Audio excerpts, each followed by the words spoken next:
a lot of people get analysis paralysis and they'll just sit there and they'll plan their first video for 3 months. And any of you listening, if you, especially if you have 0 videos on your channel, your first video is not going to get views, period. It's not. Your first 10 are not going to get views. I can very confidently say that.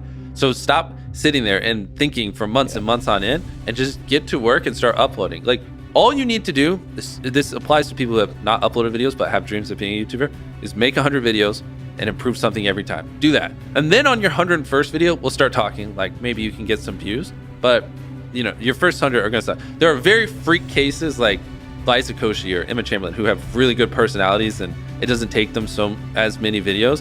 And it's just like people who are 7'5" and making the NBA. Like, yes, there are freak cases you can find, but for the average person like us, you know, who don't have these exceptional personalities and, you know, backgrounds in filmmaking, just make 100 videos, improve something each time, and then talk to me on your 101st video. How do you improve something each time? The second one, just, I don't know, put more effort into the script. The third one, try to learn a new editing trick. The fourth one, try to figure out a way that you can have better inflections in your voice. The fifth one, try to, you know, study a new thumbnail tip and implement it. The sixth one, try to figure out a new title. There's infinite ways. That's the beauty of content creation online. There's literally infinite ways, from the coloring to the frame rate to the editing to the filming to the production to the jokes to the pacing, to every little thing can be improved, and they can never not be improved. There's literally no such thing as a perfect video. What advice would you give yourself when you were starting out? Your videos suck. You think your videos are good, but they suck. You know, they just do. And the sooner you learn how to make good, great videos that people actually want to watch, the sooner you'll get views. I think is the biggest takeaway. Because like when I was 14, I thought my videos were the best in the world. They weren't. They're terrible. Many people are making way better videos than me, but I didn't think that. And I think, you know, to be successful, you kind of have to have a little bit of that ego where you're like, you know, my content's great. You got to believe in it. But also, like, if you have sub 1,000 subscribers, like, there's a good probability your videos just suck.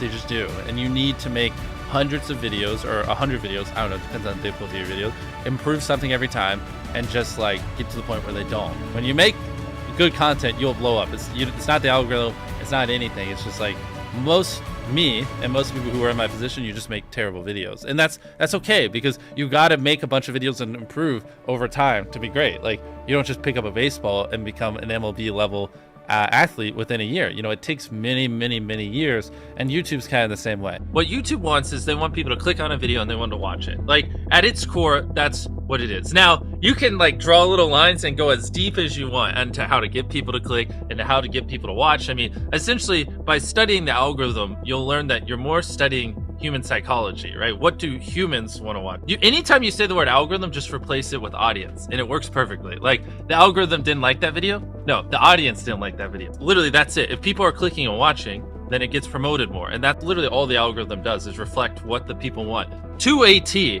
And if you deny that, you just make terrible videos and are trying to find a scapegoat. What makes for a good title? Short? Not just short. It's also, if someone reads it, are they like, do they have to watch it? Is it just so intrinsically interesting that it's just gonna with them if they don't click on it? You know what I mean? Ideally, it's a title also that, you know, because the titles don't live in a vacuum, right? So it has to lead into the content. So ideally, the title represents content that you would want to watch for 20 minutes. So if it's a 20-minute video and the title is I stepped on a bug, the click-through rate is going to be much lower than if it was like a 5-second video. Like, even nuances of the length of the video based against the title will affect whether people want to click it, because sometimes they just don't add up. I mean, it's that, yes, ideally you want it below 50 characters, because above 50 characters on certain devices, you run the chance of it going ... So like, I took a light pole and I saw how many dollar bills I could stack on top, and they would just go ... because it's too long and it can't finish it. And that's the worst thing, because then people don't even know what they're clicking on. And so it's going to do even worse. Short, simple, ideally,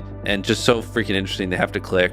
And it is a good segue into the content, and it represents the length of the content. The more extreme the opinion, typically the higher the click-through rate. If you can like pay it off in the content, then it just supercharges it. So like, oh, so you have a kind of estimate of the extreme. Like this water, right? You're like, Fiji water sucks. Yeah, that would do fine. But if you said Fiji water is the worst water I've ever drank in my life, way more extreme opinion would do way better. But you have to deliver. Yeah, but then you have to deliver, because the more extreme you are, the more extreme you have to be in the video. I heard you guys talking about autoplay on YouTube, and I've never considered it. I've always thought about the thumbnail, but now on YouTube, videos automatically play. Of course. So before you film a video, what is the thumbnail? What is the video? And then what's the first 5 seconds? And then what's the first 30 seconds? You know, by the first 5 seconds is like goes with the thumbnail. Because it's possible that people open YouTube and they don't see it. They don't Especially even see the for thumbnail. us, because like for so many people I've watched hundreds of our videos, when I upload, I am first on your homepage. So like you just literally don't even see the thumbnail because it autoplays so quickly. So like the thumbnail is irrelevant. I have to like visually convince you to click on the video. Wow, that's so interesting. Yeah, that's why we go so hardcore. Dude, that's so crazy. So do you consider also captions in those first 5 seconds? Because Of people course, aren't all watching of with it. Yeah, audio. everything. Everything, yes, 100%. Wow. So those first 5 seconds, that hook is now even more important than it ever used to be. Oh, 100%. Yeah, before it was important because you had to convince people to watch. Yeah. Now you have to convince people to click and watch at the same time.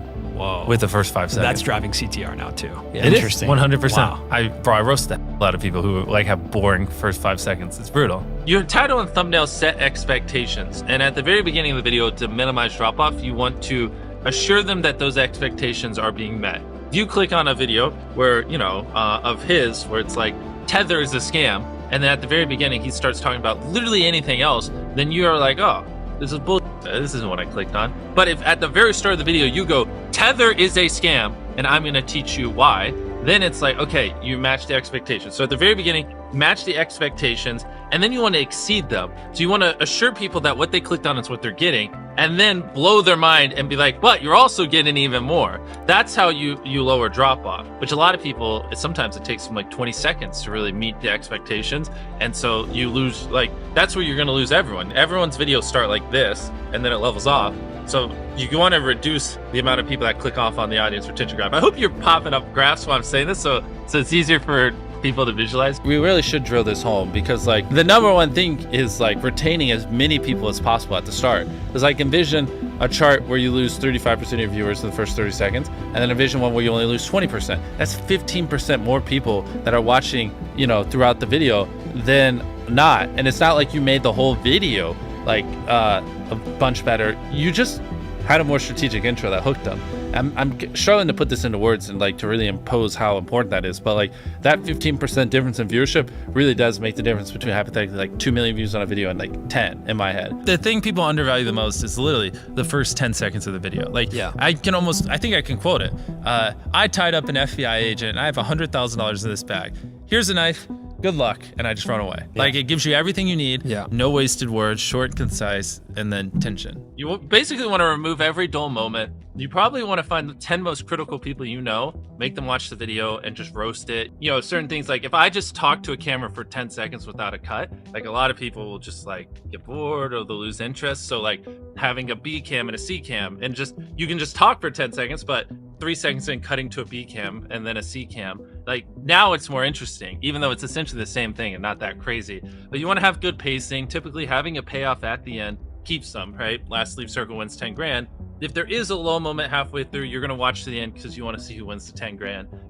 So having a good payoff at the end. What's interesting is the longer people watch something, the more likely they are to keep watching. So you don't have to try as hard in the hypothetically back half of a video as you do in the front. Like even right now, we're so deep into this where a lot of people listening are probably just going to keep listening relatively close to the end unless we just have a really boring part of this conversation because they're just in it. They're immersed.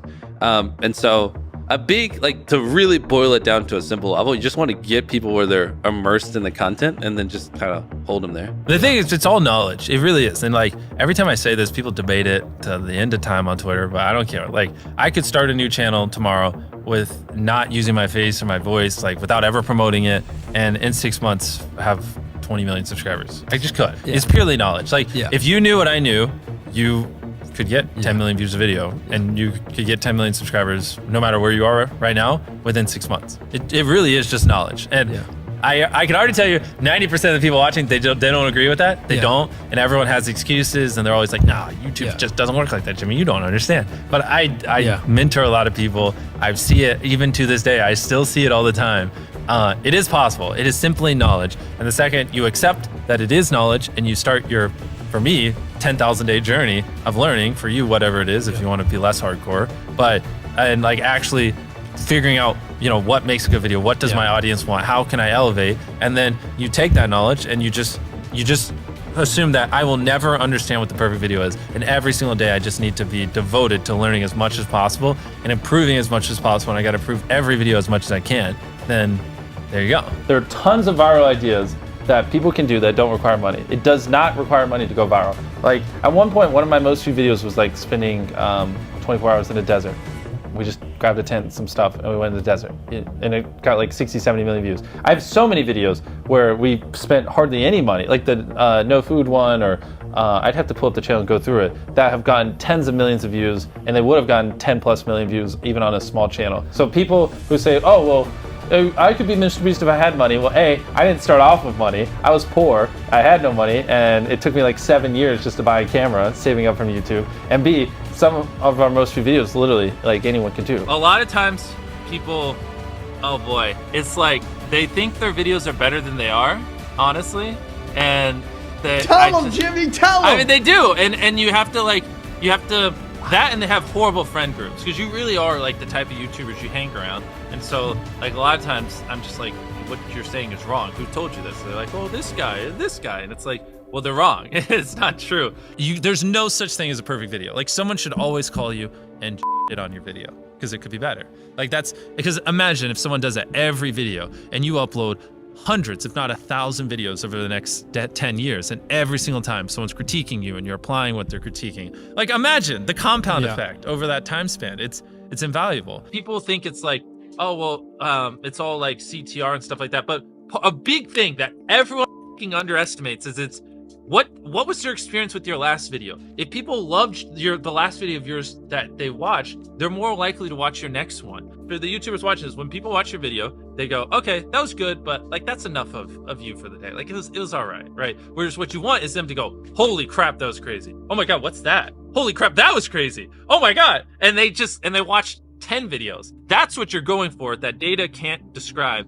And like, I've never heard anyone talk about that, but that is it. That's how you get these high view counts, because people watch 10 videos, not one, you know? It's okay to draw inspiration from me, but just don't do what I do to a T. It's not like $1 versus blank. I'm the first person to do it. But I just, saw that format and I was just like, how can I do that 100 times better? Right. How can I put 100 times more creativity into it? How can I level up the editing by 100 times? How can I spend blah, blah, blah. And that's always my mindset. How can I, if I get inspired by something, how can I do that but 100 times better and make it my own? Whereas a lot of people are just like, oh, MrBeast did that. I'm just gonna do it. How often do you change a thumbnail on a video? Is that something, do you usually just stick with one, or you try different ones? Well, I think we get better at making thumbnails every year. So it's more, when I upload a thumbnail, I usually think it's good and I don't change it most of the time. But what happens is like 3 years later, I look back and I'm like, oh, that's a horrible thumbnail. And so it's usually like every 2 years we just go back and update a lot of our older thumbnails just because they're terrible. Just with like the new knowledge we have and what we've learned. And funny enough, that actually usually does help quite a bit when we update the thumbnails on old videos.